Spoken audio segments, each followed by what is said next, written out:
Hello, my name's Kev from dataSights, and in this quick video, we're going to look at your consolidated Xero account transactions. We're going to use the data viewer to filter that down to say your accounts payable invoices, and then we're going to submit that to AI for summary and analysis. What we're going to look for is, say, accounts payable invoices, then maybe single out expenses, have a quick gander, and then maybe we've decided that actually we'd like to be notified when expenses over $100 are made, and we would like to be proactively notified around that. So from AI data insights, we're going to use a bit of AI data query, which means that you don't have to be technical, but you can create whatever sort of custom query you want very easily. Then we're going to wrap that up into a data alert. So the full sort of scope, taking your massive set of data that's very rich, easily being able to filter that down with the data viewer, getting some insights, banging away at that for a little bit. But when you know what you want to view, then using AI data query to create that. So just repeated myself there, which probably wasn't necessary, but anywho. So just a very quick little gander here.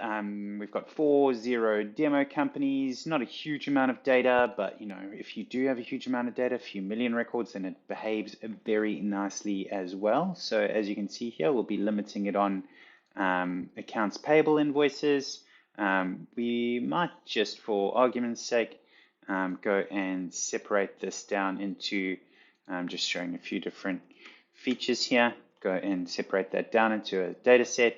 Right, now we can call AI insights. So what we're doing here is we're actually passing data into the model. This is a little bit limited at the moment because of the length of messages it can take. However, this is only going to get better and is only going to improve.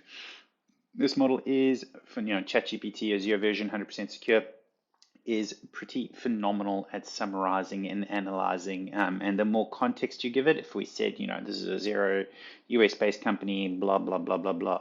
So what we're going to say here is, on the hand, it's picked up the tracking categories. Can you show me any expense-related invoices that are over $100. So this particular way of interacting with the model, the summarizing and analyzing, is not fantastic at calculating. It's not fantastic. So this is in future when you hear about OpenAI talking about GPTs or agents and tying different models together. We basically have that. And that's what we're going to show you. It's not super seamless, but the technology isn't quite there. However, you'll see that it is pretty good. So here we go, blah, blah, blah, blah, blah. Let's just pretend that, we can see here what's been spent, like $5 grand, $1 grand. We're not interested in that. So let's, for example, go and make it like $5,000. Right, so what we're going to do now is bust open to AI data query. Now, what we do here is we essentially are using the model again. We're giving the persona of a data analyst, and we're not submitting to the model here. We are getting it to help us write queries. So whilst it is a little bit technical at this stage, you don't have to be super technical. We've got a lot of customers that are experiencing fantastic results with it, genuinely. And more context we give it. And so we have a Xero Account Transactions table. Can I give you the structure? And you help me write some SQL. We have, let me pause so I don't bore you to death. All right, so basically I said we have a Xero Account Transactions table, because we do. And can I give you the structure and you help me write some SQL? We want to find the expenses that are on source accounts, payable invoice with amounts over $1,000. It's then come and had a bit of a gander at it, but the bottom line is all we need to do is go query data, and now we're passing it in the exact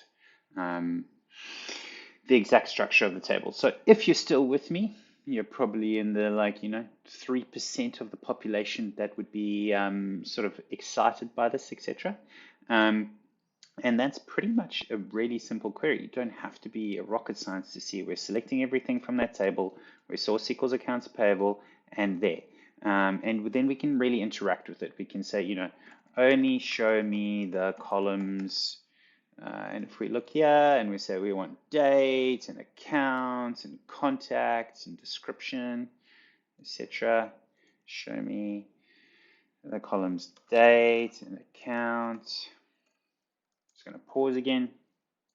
All right, so here we said only show me these columns. It's gone and adjusted the SQL, and now all we need to do is click execute. We come over here to the query results tab, and off we go.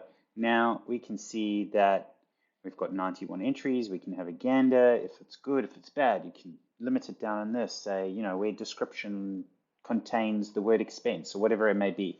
But anyway, super flexible in a host of things. Detecting duplicate invoices. We can, you know, using your own supply guides, check that things are coded correctly.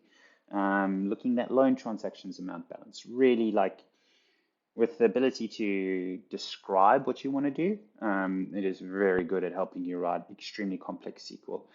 So from now we can go and call this, you know, the Xero expenses alert view or something along those lines. And now what we've done is we've created a view that can be pulled into Excel, Power BI, Looker, push to Google Sheets. And more importantly, we can create this. So we can call this the Xero expenses alert. And what's going to happen here is basically we are going to, on a schedule that you decide, go and run this view and essentially email you the data. Let's just say like daily is a little bit extreme. You don't want to be checking that often. Exception-based reporting is obviously the key. And now we can run that on a schedule. And where we store these is under our data alert service. And now we can trigger just to check it out. And there we have it as our data emailed to us, and we can do it as we want. So I hope you've seen there we've taken an incredibly curated and, you know, rich data set such as the Xero Account Transactions view, consolidated, often with extra lookup tables that make difference to your business. Been able to whittle that down quickly, get some summary analysis on there. From there, we're going to decide, oh, actually, we would like to be, you know, proactively notified around some of these details. So then we can go into AI data query again, using that same transactions view, get it to create the view, the query that we want, wrap that up as a data alert, and be on the front foot for once. Okay, thanks very much. Cheers, bye.